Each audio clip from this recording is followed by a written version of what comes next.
The Octavia was the car that launched Skoda in India. It had a huge fan following for 10 years before Skoda phased it out in 2010.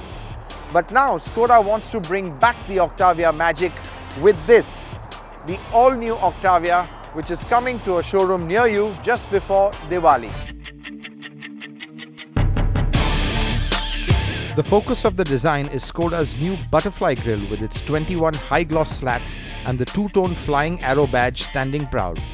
Chisel headlamps and a square jaw make up the rest of the nose. Detailing on the remainder of the car is minimal and the lines are clean and proportions almost perfect. Still, a BMW-like Hofmeister kink is visible at the base of the C-pillar, and a black splitter adds definition to the rear of the car. On the inside, the car is more practical and less overtly luxurious. The design of the dash is neat and minimalist with large chamfered surfaces making up the various layers. The vents have a kink in them that mirrors the C-pillar of the car. The wide center console has been tilted back and the very legible instruments add to the clarity and simplicity of the cabin. A large color screen with a nice black lacquer finish around it sits in the center of the dash.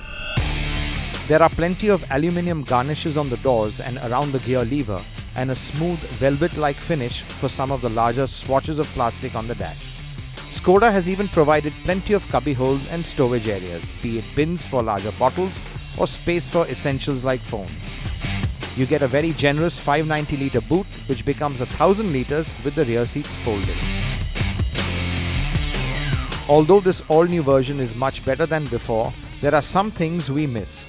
The weight-saving engineering gives this new Octavia a lightness, where the earlier one felt solid from the way the doors shut right to the cabin build.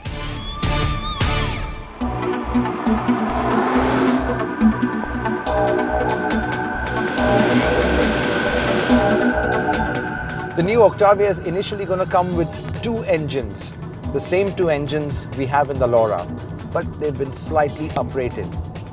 You'll get the 1.8 TSI petrol motor with 20 more bhp, so it's gone up to 180 bhp, and the 2-litre diesel is now up to 150 bhp, which is a 10 bhp jump. Now this 1.8 TSI motor we are driving is possibly one of VW's best engines. There's hardly any turbo lag, it's silky smooth, and mated to the 6-speed gearbox, performance is just fantastic. In fact, the new Octavia is definitely going to be the quickest car in its class. The Octavia will also have the familiar 2-litre diesel unit from the Volkswagen umbrella, which fits into it pretty well. There's plenty of punch in the mid-range and you ride on a nice wave of torque as it builds up speed pretty quickly. 3-digit speeds come in quickly, and this is where the engine feels strongest. Pottering around in the city though at lower speeds, you will notice a bit of turbo lag. It's also not the most refined motor and tends to sound gruff, especially when you rev it hard. This diesel also comes with a non-independent rear suspension.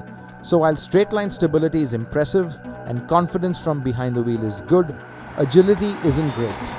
The front and rear suspension feel quite disconnected when you drive the car in an enthusiastic manner, and the diesel Octavia doesn't really respond well when you attack a section of corners. It is reluctant to turn in, never really settles into a corner, and as a result, driving it briskly isn't as fun as it should be. The levels of agility are much higher on the 1.8 TSI powered version. With the independent multi-link rear suspension that makes a huge difference, it's like a completely different car.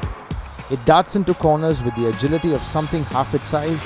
The rear of the car feels totally in sync with the very grippy front end, and the really fast steering rack makes punting this car around a real joy. The grin factor from behind the wheel is just huge. You can tell that the new Octavia has a taut new chassis, but the ride is pretty firm, and on sharp ridges you can feel the suspension thump through. And this could be a problem on Indian roads. The Octavia's ride quality isn't great, and that's a bit of a letdown, but the space is definitely vastly improved. There's clearly more space for passengers in this new car, and with interior dimensions resembling the Passat, It's much more spacious than the Jetta 2. The wheelbase is a massive 108mm larger than the Laura's. The seats match the rest of the cabin and are large and remain comfortable over a day behind the wheel. The rear seats, however, do feel a bit flat, and a bit more thigh support would have been great too. Overall, the new Octavia feels light, agile, spacious and very modern.